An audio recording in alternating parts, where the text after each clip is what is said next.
Greetings and welcome to this edition of the Pastor's Study. Remember that these sermons are being brought to you by the Church of God Seventh Day with headquarters in Salem, West Virginia. If you would like any additional information, please contact us. And I hope you would, because we have some vital information for you, and we'd be glad to send it to you. We'd be glad to call you, and we would be glad to visit with you. So please take this opportunity to get in touch with us so that we might be able to help you and encourage you in your walk. Now, normally I try to give you a little bit of a story, and today's no different. We've got the situation where this passenger on a plane was sitting across from, a woman who was on the plane with her young son. And so the mother was giving the young son some like instructions. So while she's going through the instructions, it was heard that she's saying to the young boy, she said, now remember, she said, when we land, run to daddy first and then the dog. So, you know how that is, right? You stand there with your arms open, and the child's going, to the animal in a sense. So, in the last several weeks, I've been discussing a lot of the things that God had revealed to some of the patriarchs, what He asked them to do. Some of the faithful men and women of old, and all. And while I was doing those, preparing those sermons, I kept, running across Egypt.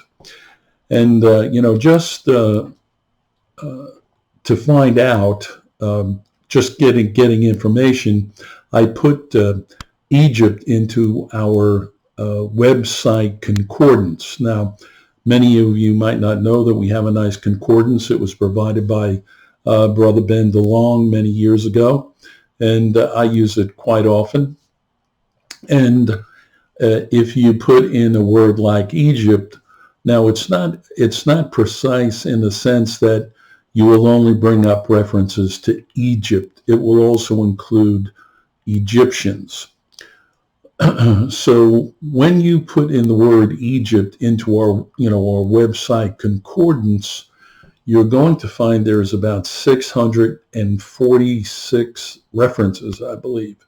And I said, well, that's significant, because sometimes you put a word in and there, maybe 4 or 5 or 6 or 10 or 12 or 20, but 646 is, quite a number of references. Now, again, we'll be looking at the word, Egypt and Egyptian and, things like that. But of course, that plays into, what I want to talk to you about today, and that is how Egypt has played a significant role in Bible history. And so I wanted to go over some of those things today in providing a sermon on Egypt. Turn with me, if you would, to Genesis 12:10. Now, what's always interesting is that, what happens sometimes is a famine pops up, and we find that the patriarchs go into the land of Egypt. And in this particular sense, right here in Genesis 12, if you turn with me to verse 10, it says, and there was a famine in the land, and Abram went down into Egypt to sojourn there, for the famine was grievous in the land. So Egypt comes into play like this in a couple of instances. And so we find that the patriarch Abraham goes down there. But he doesn't stay there, because we find that in Genesis 13:10, it just says, and Abram went up out of Egypt, he and his wife and all that he had, and Lot with him into the south. It also mentions in verse 2, and Abram was very rich in cattle, in silver, and in gold, right? So here we have Abram before he becomes Abraham. Excuse me, I'm sorry. And he's gone into Egypt during this famine. And of course, then he comes out. And we've often talked about the fact that, that Egypt represents a type of sin. So we see that a lot of times God's people go into Egypt and come out of Egypt. And so, like I said, it plays a very, very significant role in Bible history. Now, another important thing that maybe a lot of people don't really remember all the time, they may remember the whole, part of the story, but not the whole story. And that is in Genesis 16 and verse 1. It says, "Now Sarah, Abram's wife, bare him no children, and she had a handmaid, an Egyptian, whose name was Hagar." And of course, what happens? Sarah allows Abram to father a child through Hagar because she believes that she's not going to be able to give him a child. And so she wants Abram, I suppose, to have a descendant. And so Abram figures that that's a possibility. This is the way it's going to happen. This is what he should do. But in reality, what he's done now is he's created a situation where he has fathered this boy Ishmael, but we're told later on, and God tells him specifically, that the promises are going to come through Isaac. They're not going to be through Ishmael. So now we have a situation where Abram, who will become Abraham, has fathered a child with an Egyptian woman. So Abram is the father of Ishmael's descendants, and there are many as well. I mean, it talks about the fact that even though the promises are going to come through Isaac, we know that Ishmael is going to be blessed physically. So the spiritual promises will come through Isaac, and Ishmael and his descendants will enjoy physical promises. And I think this leads to probably part of the issue over there in the Middle East, because some of the Arab people, of course, would be claiming that the firstborn son of Abraham was Ishmael. That, in fact, would be true with regard to the physical aspect of it. But according to what God tells us, he was to father this son of promise, and that was Isaac, and he was to do so with his wife Sarah. And so a miraculous event takes place with regard to Sarah being able to bear children, and she has Isaac. And then specifically, like I said, we're told that, the promises are going to come through, they're going to come through Isaac, the spiritual promises. Now in Genesis 26, I think it's in 26 and verse 1, see, here's the old famine, right? It says, and there was 26:1, Genesis 26:1. And there was a famine in the land beside the first famine that was in the days of Abraham. And Isaac, now, of course, this is his son, right, went unto Abimelech, king of the Philistines, unto Gerar. And the Lord appeared unto him and said, go not down into Egypt. Dwell in the land which I shall tell thee of. Okay? So he doesn't want him to go to Egypt. But nonetheless, you see there's famine in the land, and famine plays like a key role in these things. It's just like Egypt, Egypt and famine, and God's people going down into Egypt. And later on, we're going to see a little bit, more of that. So Isaac is told, don't go down there. And then a real significant incident occurs later on. And we all know the story about Joseph. And of course, in Joseph, in dealing with his brothers, he finds out that, they're jealous and they don't like him. And he's, he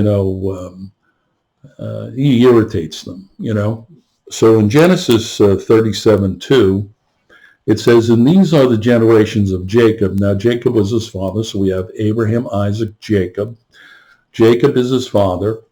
And it says, these are the generations of Jacob. Joseph, being 17 years old, was feeding the flock with his brethren, and the lad was with the sons of Bilhah and with the sons of Zilpah, his father's wives, and Joseph brought unto his father their evil report. So, it talks about the fact in 3, I'll read that. Now Israel loved Joseph more than all his children. And I think I'm just going to give you my personal opinion about this. This boy, Joseph, was the first son of Rachel. And Rachel, Rachel was his really like his first love. And remember, he worked, I think 14 years in a sense so that he could have the hand of Rachel. And so Joseph is the first son. Benjamin is the second. And of course, Benjamin, with that, Rachel dies she dies in childbirth. But Joseph is the first issue of Jacob and Rachel. And I think that's the reason. Now, again, that's my personal opinion, but I think we know that he cared about her a great deal, worked very hard to obtain her hand. And so here we have a situation where Joseph is now very, very disliked by his, it would be like his half-brothers, right? Nonetheless, they are the sons of, Jacob, and they really are they become the patriarchs. So in Genesis 37, because of the way they feel about him, they sell him, right? They tell their father he died, and they sell him to the Ishmaelites, verse 27. It's interesting, the Ishmaelites, who were, what was the name of the first son of Abraham?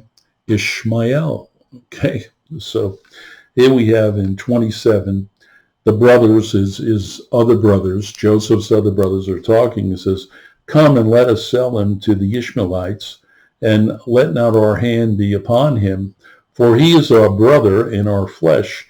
And his brethren were content. So and originally they wanted to kill him. But they didn't think that was right, and so they were going to sell him. And, that wasn't right either, but they felt, this is the best thing to do. This is what we want to do. So then in 28 it says, then there passed by Midianites merchantmen, and they drew and lifted up Joseph out of the pit. Remember, Joseph is the type of Christ. He's in this pit. He's in there for about 3 days.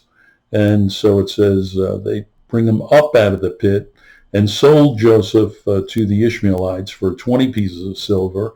And they brought Joseph into Egypt, right? So this is how Joseph gets into Egypt. Now, of course, what's the story? Well, the story is that there's what? Famine in the land, right? It's just the interaction of Egypt and famine, and sometimes it plays well. In this particular case, this is going to be the reason why Joseph's brothers are going to come down into Egypt, and they are going to reconnect, so much so that God tells Jacob, yes, I want you to go to Egypt. It is okay, right? So if we turn to Genesis 46,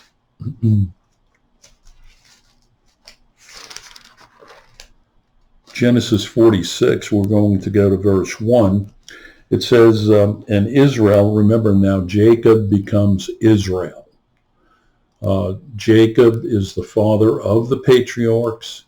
He becomes Israel. And, theoretically what happens here is Israel goes into Egypt. But again, it's not just the father. It's going to be the family, the whole family. And of course, this is what's said. 46:1, and Israel took his journey with all that he had and came to Beersheba and offered sacrifices unto the God of his father Isaac. And God spake unto Israel in the visions of the night and said, Jacob, Jacob. And he said, Here am I. So, again, Jacob, Israel, same person. And he said, I am God, the God of thy father. Fear not to go down into Egypt, for I will there make of thee a great nation. I will go down with thee into Egypt, and I will also surely bring thee up again, and Joseph shall put his hand upon thine eyes. So he says to him, it's okay to go.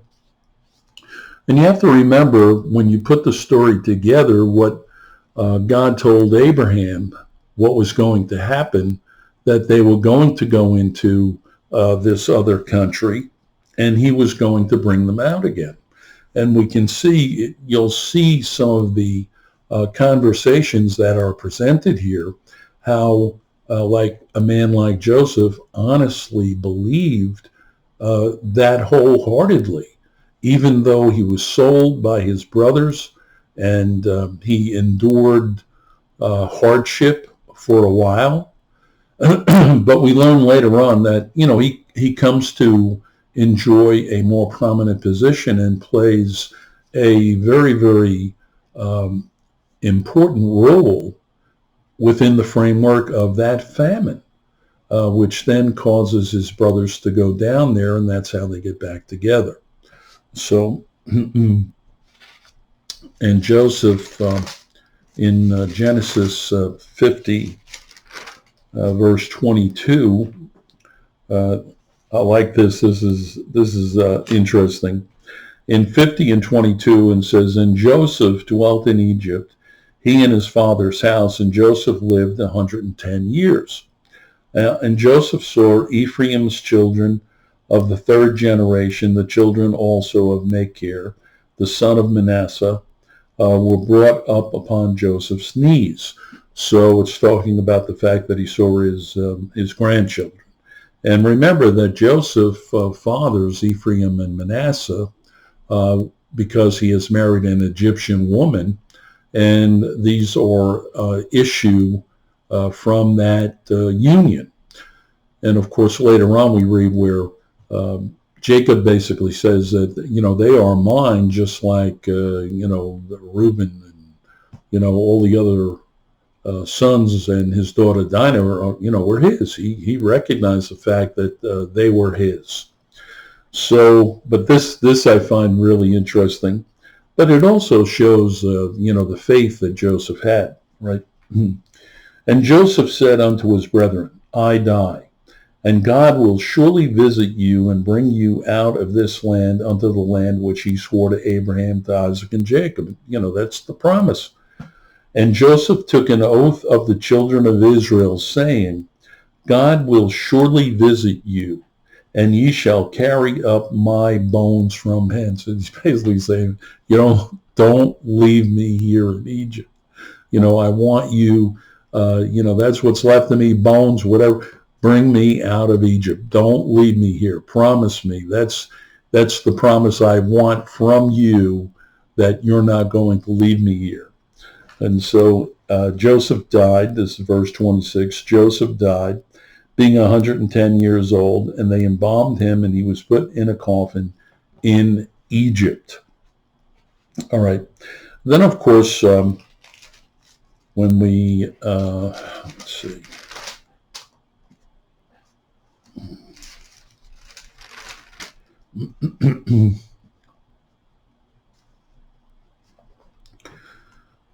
We see in Exodus 3 and verse 7 and 8, it says, "And the Lord said, I have surely seen the affliction of my people, which are in Egypt."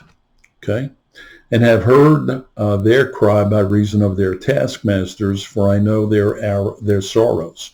And I am come down to deliver them out of the hand of the Egyptians, to bring them up out of the land unto a good land and a large, unto a land flowing with milk and honey, unto the place of the Canaanites and the Hittites and the Amorites and the Perizzites and the Hivites and the Jebusites." Okay?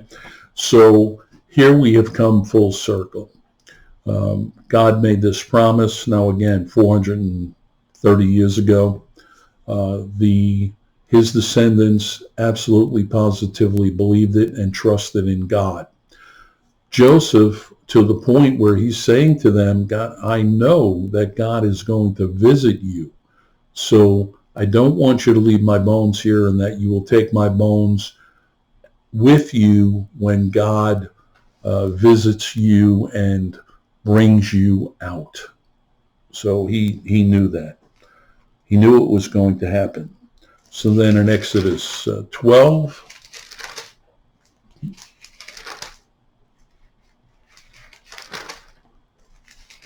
this is the Exodus. Exodus 12, 37 of 40. 37 of 40 says, "And the children of Israel journeyed from Ramses to Succoth, about 600,000 on foot, that were men besides children. And a mixed multitude went up also with them, and flocks and herds, even very much cattle. And they baked unleavened cakes of the dough which they brought forth out of Egypt, for it was not leavened, because they were thrust out of Egypt, and could not tarry, neither had they prepared for themselves any victual. And the sojourning of the children of Israel who dwelt in Egypt were 430 years. So here we now have the promise that's fulfilled. They're leaving, Egypt. So Abraham went in, he came out. Isaac was told, don't go in. Joseph was sold, and because of that particular situation, the invitation to the Israelites to come down and dwell in that particular land was given, and God tells, Jacob, it's okay to go because I'm going to bring you out. So this is, it's okay to do this. And then in Exodus 13:19, it says, and I think this is important. It was just not forgotten. In 13:19, it says, "And Moses took the bones of Joseph with him, for he had straitly sworn the children of Israel, saying, God will surely visit you, and ye shall carry up my bones away hence with you. So don't leave me here." And they didn't. And then, of course, if we turn to Joshua 24, and we go to verse 31 and 32, it's the end of the book of Joshua. It says, "And Israel served the Lord all the days of Joshua and all the days of the elders that overlived Joshua, and which had known all the works of the Lord that he had done for Israel. And the bones of Joseph, which the children of Israel brought up out of Egypt, buried they in Shechem, in a parcel of ground which Jacob bought of the sons of Hamor and the father of Shechem for 100 pieces of silver. And it became an inheritance of the children of Joseph." So we can see that was complete as well. He made them promise. They brought his bones out. And, later on when they got into, the promised land and everything, they buried his bones there. So he knew that it was going to happen, and he wanted to make sure that, that his bones were brought, into that promised land. That's how important it was, and that's how much he believed it. Hebrews 11:22.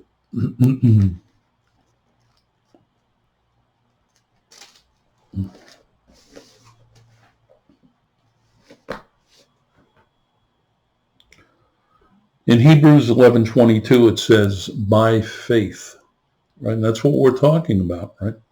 Joseph, when he died, made mention of the departing of the children of Israel and gave commandment concerning his bones. So he believed that 100%. And even though, there must have been times that he had some questions about what had happened to him, but he believed in God. He knew it was going to come about, and told his brethren that, God's going to visit you. And when he does, I want you to, bring my bones with you. Don't leave me here. Bury me in the promised land that was promised to, Abraham so many years ago. And of course, that's what they did. So, and then of course, lastly, a lot of times people don't think about this, but this is really an important thing, because it's fulfilling prophecy in. I'll show you. I'll give you the references here. We look at Matthew 2. Matthew 2, and remember that Herod was trying to find and kill the Christ child, because he was supposed to be king, and Herod was the king, and he didn't want any other king. As far as Herod was concerned, he was the only king, and there was no room for any other king. And so he had his soldiers go out and kill those innocent children, babies that were, about 2 years old and less, to try to ensure that he was going to kill the future king. So at least that's what he thought he was doing. But of course, we know that, that couldn't happen. So in Matthew 2:13, and when they departed, this is talking about the wise men, right? The Magi. It says, and when they were departed, behold, the angel of the Lord appeareth to Joseph in a dream, saying, arise and take the young child and his mother, and flee into Egypt. See, there's that, Egypt again. And be thou there until I bring thee word, for Herod will seek the young child to destroy him. When he arose, he took the young child and his mother by night and departed into Egypt, and was there until the death of Herod, that it might be fulfilled, which was spoken of the Lord by the prophet, saying, out of Egypt have I called my son. Now, if you look at, also look at Hosea, this would be Hosea, let's see, 11:1, I believe it is.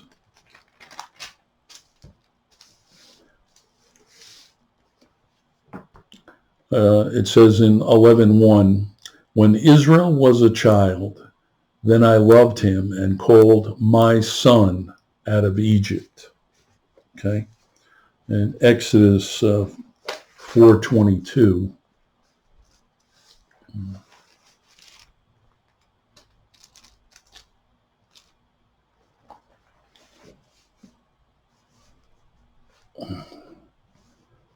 In Exodus 4:22, this is the Lord giving instructions to Moses, and it says, and thou shalt say unto Pharaoh, thus saith the Lord, Israel is my son, even my firstborn. So you can see the duality of that prophecy there, that Israel was in Egypt, he calls him out. Jesus went into Egypt, and of course he calls him out. So out of Egypt I have called my son. So you can see that Egypt has played a very, very significant role. And I hope that you enjoyed this study. And, if you want to look further into, that particular subject, please do so. Until next time, this is Pastor Bud Randall saying goodbye, friends.